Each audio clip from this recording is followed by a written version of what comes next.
제4장.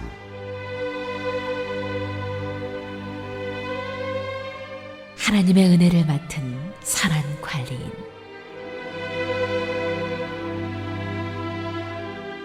그리스도께서는 육신으로 고난을 받으셨습니다. 여러분도 같은 마음으로 무장하십시오. 육신으로 고난을 받은 사람은 이미 죄와 인연을 끊은 것입니다. 이제부터는 육신으로 살아갈 남은 때를 인간의 욕정대로 살지 말고 하나님의 뜻대로 살아야 합니다. 여러분은 지난날에 이방 사람들이 하고 싶어하는 일을 하였으니 곧 방탕과 정욕과 술 취함과 환락과 연회와 가증스러운 우상 숭배에 빠져 살아왔습니다. 그것은 지나간 때로 충분합니다. 그들은 여러분이 자기들과 함께 그런 지나친 방종에 빠지지 않는 것을 이상히 여기면서 여러분을 비방합니다. 그들은 산 사람과 죽은 사람을 심판하실 분에게 사실을 죄다 아뢰어야 합니다. 죽은 사람들에게도 복음이 전해진 것은 그들이 육신으로는 모든 사람이 심판받는 대로 심판을 받으나 영으로는 하나님을 따라 살게 하려는 것입니다. 만물의 마지막이 가까이 왔습니다. 그러므로 정신을 차리고 삼가 조심하여 기도하십시오. 무엇보다도 먼저 서로 뜨겁게 사랑하십시오. 사랑은 허다한 죄를 덮어줍니다. 불평 없이 서로 따뜻하게 대접하십시오. 각 사람은 은사를 받은 대로 하나님의 여러 가지 은혜를 맡은 선한 관리인으로서 서로 봉사하십시오. 말을 하는 사람은 하나님의 말씀을 전파하는 사람답게 하고, 봉사하는 사람은 하나님께서 주시는 힘으로 봉사하는 사람답게 하십시오. 그리하면 하나님이 모든 일에 예수 그리스도로 말미암아 영광을 받으실 것입니다. 영광과 권세가 영원 무궁하도록 그에게 있습니다. 아멘.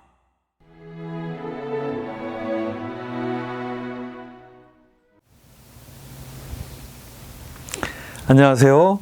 5월 4일 화요일입니다. 오늘은 베드로전서 4장과 5장의 말씀을 함께 살펴보도록 하겠습니다. 기도하시겠습니다. 하나님 아버지, 감사합니다. 지난밤도 지켜주시고 오늘도 이 하루를 말씀과 함께 시작하게 하심에 감사드립니다. 오늘도 허락하신 말씀을 읽고 나눌 때에 이 자리에 함께하여 주셔서 말씀이 이해되고 깨달아지게 하여 주시옵소서. 오늘도 말씀 붙잡고 승리하는 하루 되게 하여 주시옵소서. 예수님의 이름으로 기도합니다. 아멘.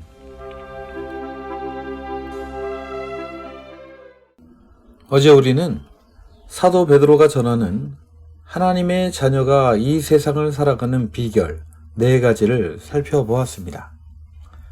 오늘은 3장 8절부터 시작되는 마지막 권면의 내용을 살펴보도록 하겠습니다. 베드로가 마지막으로 권하는 것은 무엇일까요?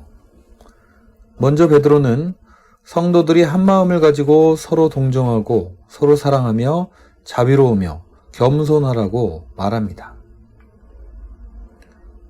그리고 이어서 또한 성도들이 악한 일을 당할 때에 악을 악으로 갚거나 모욕을 모욕으로 갚지 말고 오히려 복을 빌라고 권합니다. 왜 그래야 할까요? 베드로는 이렇게 사는 것이 하나님께 복을 받는 길이기 때문이라고 말합니다. 그러면서 시편 34편을 인용하여 하나님께서 어떤 사람을 살피시며 누구의 간구를 듣고 계시는지를 말하고 있습니다. 시편 34편에 보면 하나님은 언제나 악에서 떠나 선을 행하며 평화를 추구하는 의인들에게 귀를 기울이시고 그들을 살펴보신다고 하십니다. 베드로는 이처럼 하나님께서 의인들을 늘 살피고 계시는데 과연 누가 그를 해칠 수 있겠느냐고 반문합니다. 그렇습니다. 그 누구도 하나님의 자녀를 해칠 수 없습니다. 그러나 하나님을 믿지 않는 이들은 하나님을 믿는 성도를 늘 공격합니다. 그렇기에 베드로는 하나님께서 함께 하시니 그들의 위협을 무서워하지 말고 흔들리지 말라고 권합니다. 어떻게 하면 두려움을 없애고 흔들리지 않을 수 있을까요? 베드로는 늘 주님을 마음에 모시고 거룩하게 대하라 라고 권합니다. 그리고 하나님의 자녀들이 고난을 받고 있지만 참고 인내하는 이유에 대해서 늘 분명한 대답을 준비하라고 합니다. 하지만 자만하거나 교만한 자세로 대하지 말고 온유함과 겸손한 자세로 답변해 주라고 말합니다. 이렇게 하면 성도들이 고난을 참고 선을 행한 것에 대해서 비방하며 헐뜯던 자들이 결국 부끄러움을 당하게 될 것이기 때문입니다.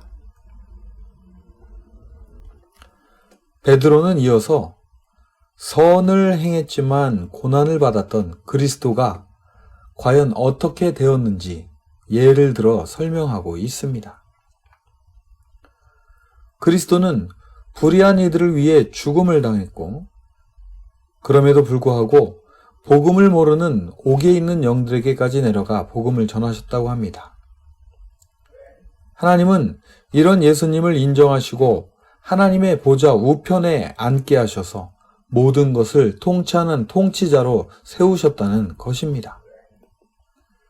그렇습니다. 선을 행하다가 고난을 받는 성도들은 결국 하나님의 인정을 받아 하나님의 자녀로 우뚝 서게 될 것이고, 이러한 성도들을 비웃던 자들은 결국 자신이 잘못되었음을 알게 되어 부끄럽게 될 것이라는 말입니다.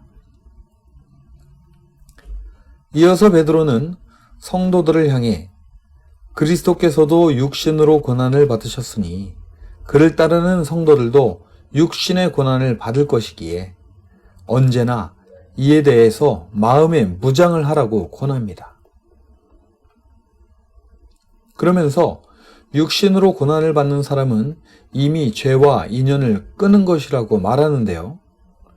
이것은 육신의 욕정을 말합니다. 그리스도를 따르는 성도는 이제 육신의 욕정대로 살지 말고 하나님의 뜻대로 살아야 합니다. 하나님의 뜻이란 과연 무엇일까요? 첫째, 그것은 기도입니다. 베드로는 만물의 마지막이 가까이 왔으니 정신을 차리고 기도하라고 말합니다. 성도가 첫 번째로 해야 할 것은 하나님과의 끊임없는 교통, 즉 기도입니다. 하나님과의 끈을 절대로 놓지 말아야 무장이 된다는 것입니다. 둘째, 서로 사랑하되 뜨겁게 사랑하는 것입니다. 뜨겁게 사랑한다는 것은 무엇일까요? 베드로는 그것이 허다한 죄를 덮어주는 것이라고 말하는데요. 예수님께서 사람들에게 아무것도 묻지 않고 십자가를 지신 것처럼 그렇게 할 때에 이 사랑이 마음을 무장시키는 무기가 된다는 것입니다.